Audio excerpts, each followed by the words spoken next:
اعوذ باللہ من الشیطان الرجیم بسم اللہ الرحمن الرحیم۔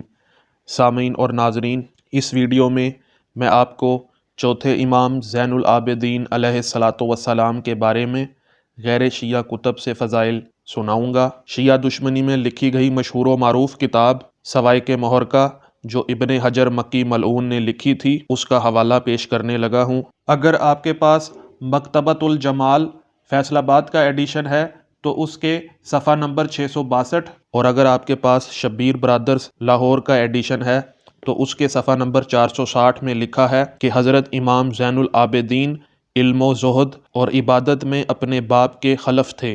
آپ جب نماز کے لیے وضو کرتے تو آپ کا رنگ زرد پڑ جاتا۔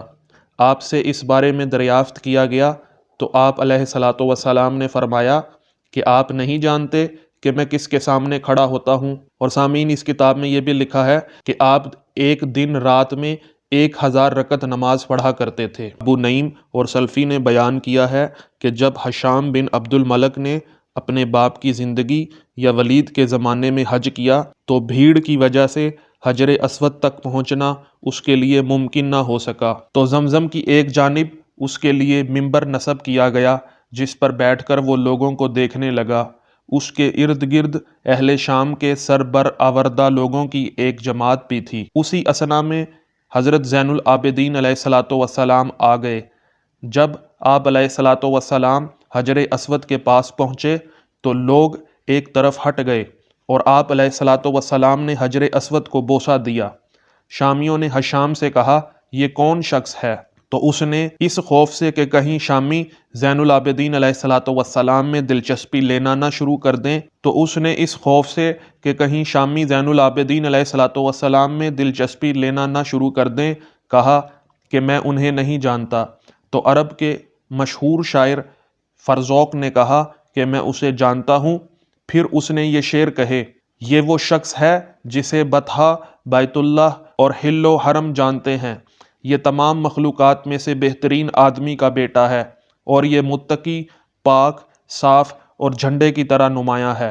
جب قریش نے اسے دیکھا تو ایک کہنے والے نے کہا، اس شخص کی خوبیوں پر خوبیاں ختم ہو جاتی ہیں، یہ عزت کی اس چوٹی کی طرف بڑھتا ہے جس کے حصول سے عرب و عجم عاجز ہیں۔ یہ ایک مشہور قصیدہ ہے جس میں چند اشعار یہ بھی ہیں، اے حشام اگر تو اسے نہیں جانتا تو میں بتائے دیتا ہوں کہ یہ فاطمہ بطول کا جگر گوشہ ہے جس کے نانا پر سلسلہ انبیاء کا اختتام ہوا ہے۔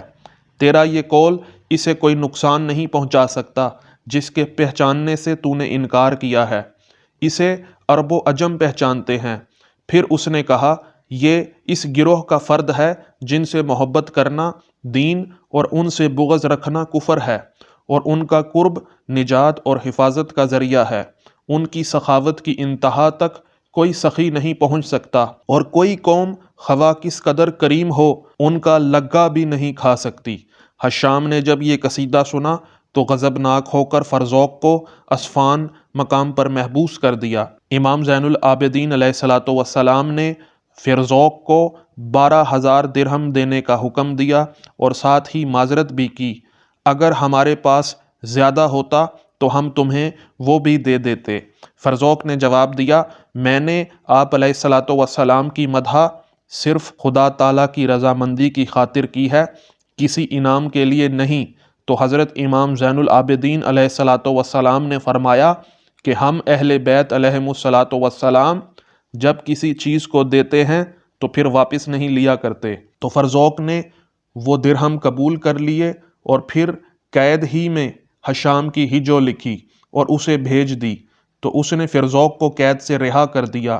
تو سامعین، اس روایت سے معلوم ہوتا ہے کہ ذاکرین اہل بیت علیہم الصلاۃ والسلام کو آل محمد علیہ الصلاۃ والسلام کی قصیدہ گوئی یا ان کا ذکر کرنے پر پیسے دینا امام سجاد علیہ الصلاۃ والسلام کی سنت ہے۔ انشاءاللہ آپ کو امام زین العابدین علیہ الصلاۃ والسلام کی شان اقدس میں مزید علمی اور تحقیقی ویڈیوز دیکھنے کو ملتی رہیں گی۔